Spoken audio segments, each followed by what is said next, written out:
Hi everybody, thank you guys so much for joining me. So this video is about a post that I saw online. I'm thinking about, I screenshotted the video to maybe possibly use it as the thumbnail for this video, but it's about women who are in friendships with other women, and we watch the women that we're in friendships with forgive men repeatedly, but if one disagreement happens between us, then that's the end of the friendship, and wondering why that is. I've been on both sides of this, and I want to give my anecdotal opinion. It's because usually we're not effing our female friends. Okay, that's what it is. You wanted to know. That's what it is. We're not usually getting down with our female friends. That's so fucked up. But I think that's a huge part of it. I'm not saying that's the only part of it, but that's a huge part of it. I said in one of my previous videos that I think it's very important to be kind to your female friends for a multitude of reasons. But one of the reasons is that as you get older and health issues come up in life or hard times, oftentimes it is your female friends who have your back. Whereas men, namely when it comes to health, they say that somewhere to the tune of 1 in 5 men will abandon his wife during a serious health crisis where, she may be battling cancer or something of that sort. He will leave her. And it's so bad with men leaving their female partners that I have heard multiple medical professionals on the internet state that they have counseled their female patients when they've gotten a bad diagnosis. They've counseled them that your spouse may leave you. Meanwhile, a lot of women, thanks to our daughters, namely, and also our female friends, will still get some love and support compared to some men, that if, they don't have a female partner, then they're kind of effed, Now, I'm not taking into account if they have a male partner because I don't know the dynamics in male-on-male, long-term relationships when somebody gets sick and stuff. But I'm just talking about, hetero relationships. And yeah, if he does not have a woman in his life, he's kind of up a creek without a paddle. But they don't counsel men on a woman leaving, because we typically will stay. There's even a pressure for women who have been dumped by our husbands, babies, daddies, what have you, to take care of him when he gets sick. I've seen that multiple times. He left you with these kids. He took off with some other woman, but when he needs help, people are looking in your direction to take care of him. I have seen that so many times, it's unreal. The expectation, but meanwhile, it doesn't go both ways. Nobody would expect that, on average, would expect that from a guy, but you expect that from a woman. Just because women are typically better people, we're expected to be martyrs, But that's neither here nor there. I digress. I think it is very important to nourish your female friendships. I don't think that you should be so quick to throw people away if you are the kind of person that are quick to throw someone away. I have one friendship that I can think of off the top of my head that I threw away a good person, and I want to talk about that because if we were doing Am I the Asshole? I was technically the asshole, but hear me out. So I had this female friend who was a beautiful young woman, about a year. She was about 13 months older than me. Okay, not 13 months. Lord bless it. She was a year and 1 week older than me because we were both, sorry, it is very late. We were both Libras, or are both Libras. And I think she's a year older. Anyway, point is though, you know, we got on good, but somewhere in our friendship, she started to get on my nerves. And I'm going to tell you the 3 things that she did that drove me batty until the point where I finally was just like, girl, bye. I'm just, full disclosure.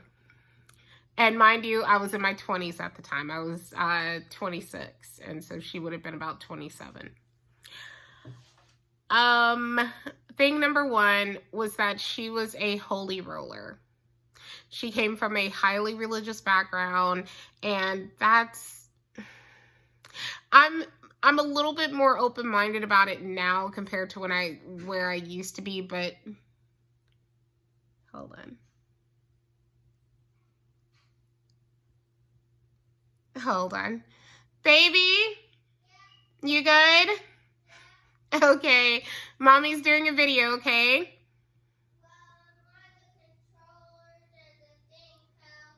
Okay. I just wanted to make sure you were okay. Sorry about that. So anyway, as I were, my daughter, she went to sleep earlier and now she's wide awake, but I'm going to bed soon, so I'm going to make her go to bed too.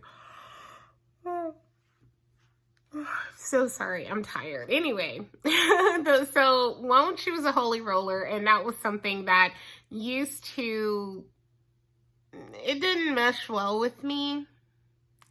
Like, it made me uncomfortable, you know what I mean? It was just like, and I come from a religious background myself on my dad's side of the family, and it still made me uncomfortable. So that was one.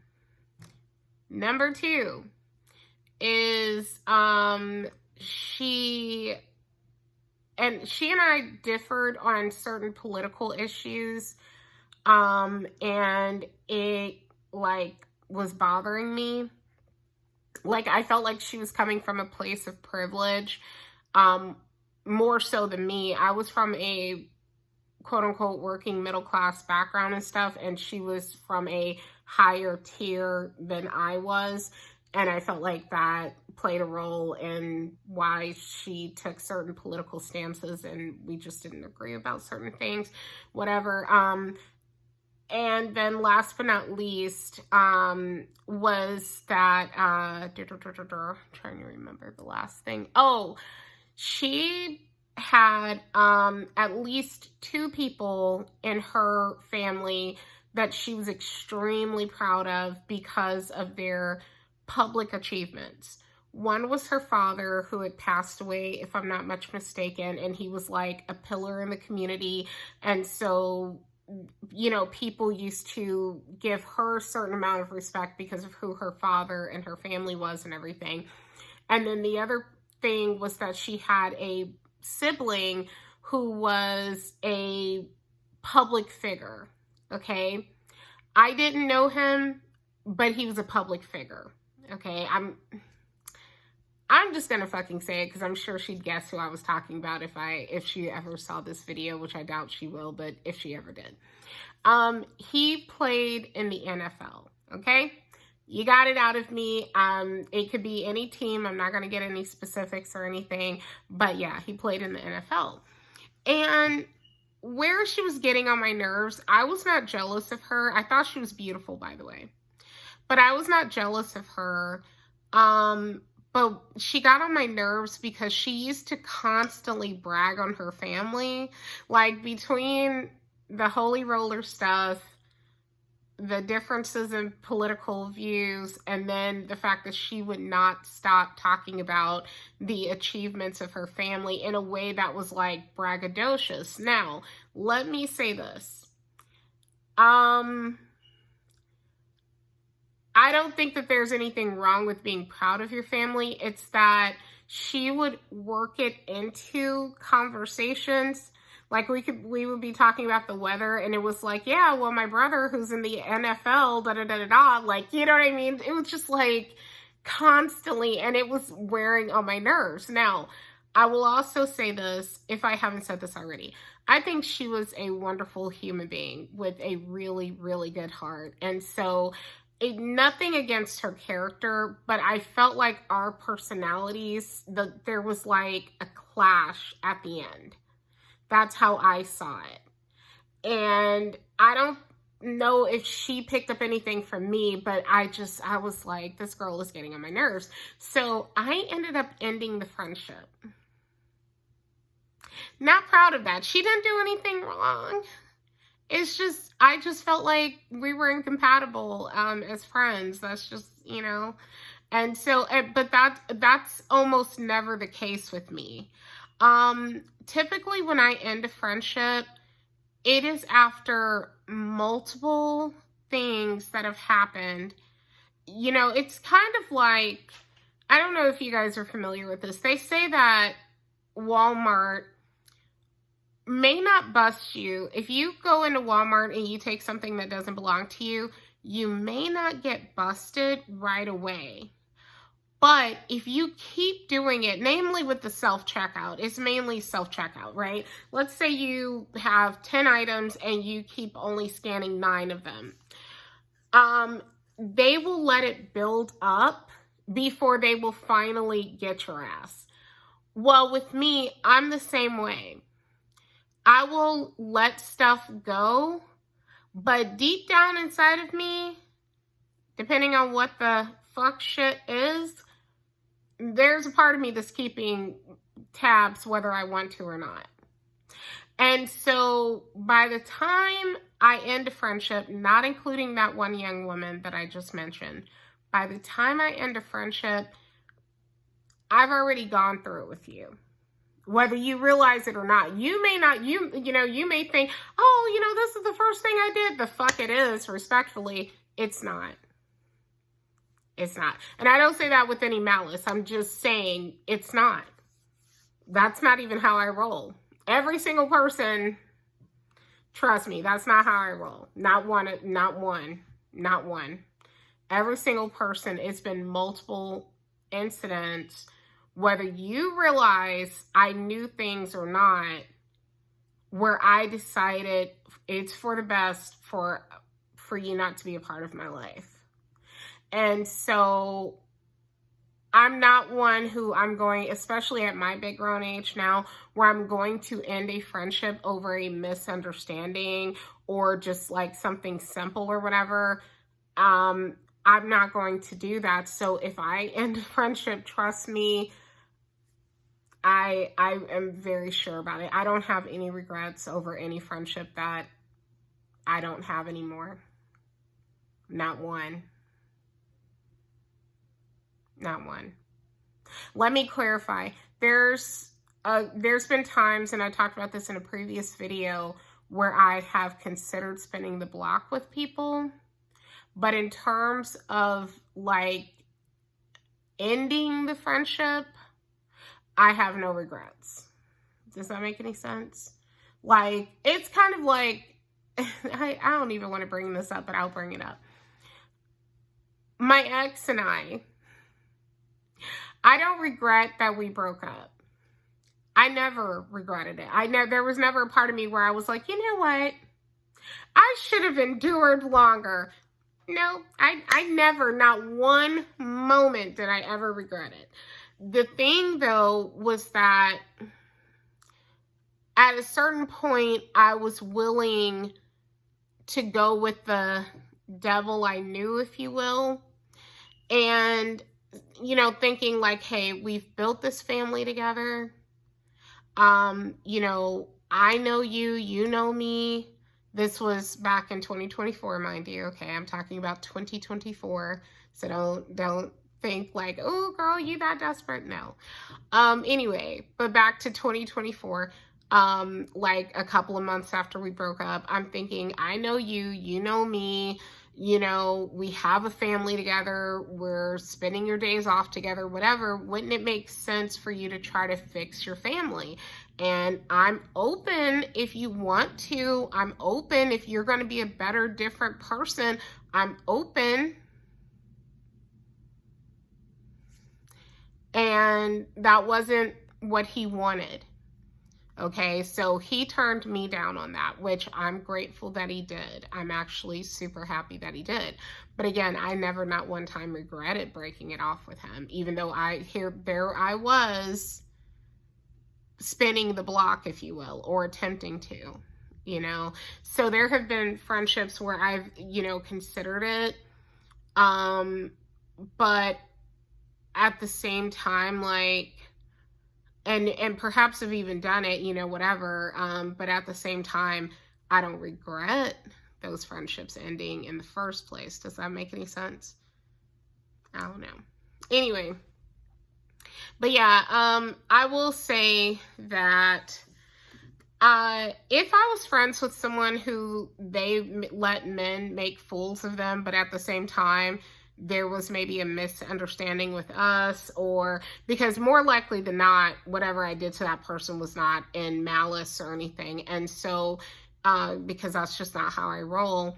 So, like, if they decided, you know what, I don't want to be friends with you anymore, but I'm going to keep on staying with this guy who treats me like garbage and stuff, then from my perspective, I'm okay with that. You know, I'm okay with that. That's for the best. You know what I mean? That's fine. So there's nothing to complain about. The old me might have vented about it like, can you believe that she'd stay with him, but she'd throw away our friendship? The me now is like, oh, well, you know, I wish them well. Life will show them better than I could ever tell them. You know, I'm not mad about it anymore, you know.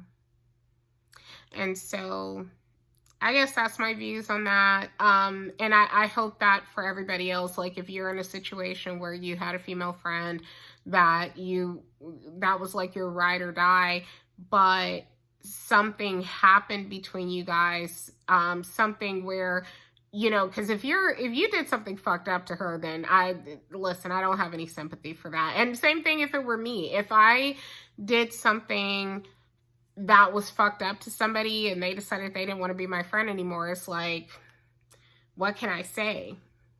I'm the asshole. What can I say in a situation like that, right? I can't blame that person. But if it was a misunderstanding and that person, they won't take your calls, but anytime the man who has dragged them through the mud sends a text, they were on the phone with you like, girl, he says WYD. I think he's still in love with me. What do you think? Give me your honest opinion. And trying to decipher every little thing this man has done, every picture he posts online, every little post and shit. And yet with you, she was ready to throw you away. Then you never had a friend. Another thing I'm going to say is that I had to learn this the hard way. And I didn't learn this until I was in my 40s. I used to be very sympathetic to people, or empathetic to people who may be operating on false information, right? Like if somebody told you that, you know, someone else is bad and stuff and you believed it, I used to feel bad, like, oh, you know, I could see how, like, you know, hold on one second. I need water. Thank God I had some water over here. Anyway, but I was going to say, I was sympathetic and empathetic against my own interest, you know, because I do genuinely care about where other people are coming from and actually fixing problems and all that kind of stuff. So, you know, even at my own detriment, I would, you know, be sympathetic and empathetic towards other people, right? But, you know, I had to realize certain things. First off, we're all grown. In general, mistakes are for children. At this big grown age, meaning like someone who is, we're going to say at least 25 and up, that was a decision, not a mistake. Let's get that out of the way. It was a decision, not a mistake. That's one. Number two, besides the fact that it was a decision, not a mistake, is that if somebody can come to you and tell you bad things about me and you're quick to run with it, then without like investigating through me and trying to figure things out or whatever, whatever, then you never rode for me in the first place. And that's okay. I'm at that point now, call me Mel Robbins, let them. I'm at that point now where I'm not taking stuff personally like I used to. There's a small piece of me that's still inside where I can, that's not gone yet. And it is very small, where sometimes I think about like the ridiculous situations I found myself in, but the overwhelming part of me is just like, let them. What is for you will find you. What is real cannot be taken by another person, etc., etc. Let them. Let them. So if they want to leave your life, let them. If they don't fuck with you, they don't fuck with you. And that's okay. That's okay. If you think you're that great, then they're missing out. And it is what it is. But I'm just saying, this is just some wisdom. I didn't even learn this stuff, a lot of it, until I was literally in my 40s. Which is crazy, because some of y'all have known this for a long time. But I didn't know because, I didn't have that same amount of experience that some people have had, Like, if you notice, a lot of the things I talk about, I'm like, oh yeah, this online friend of mine, this online friend. A lot of my friends or not friends currently, but friends like in my past, were people I never even met before. They were people I, talked to online. So, I'm a millennial, and I'm a millennial who lived a very sheltered, very, computer-driven life and stuff. So, like, some of these were online people that I chatted with and stuff that I called friends and, that I had issues with and stuff. One of the people that I feel like I've gotten the closest to in life, never met her face to face. She was someone who lived in Virginia, a very good friend of mine named Laura. And unfortunately, one of my biggest regrets is that we never got a chance to meet each other face to face, So I there's a lot of life's lessons that I didn't learn until I was in my 40s, and I'm so grateful to have learned them. Like, a lot of people that I was once mad at, I'm not even mad at anymore, for a multitude of reasons. But one of the reasons why is because they came in my life to teach me certain things that I didn't know before, and it could have been so much worse, and I'm grateful that it wasn't. It hurt, but it could have been worse. You know what I mean? So anyway, end rant, and this is not meant to be shade on anybody or anything. It's just, I've just figured a lot of things out. I'm not mad at people. What's for you will find you, and what isn't, you can't make people love you. You can't make people be your friend. It's people who they've known people for decades and they get stabbed in the back. So the time you've known someone doesn't even define how powerful the connection is. The person's character and your character and how well you connect with each other does, So anyway, I appreciate you guys watching. Take care. Bye.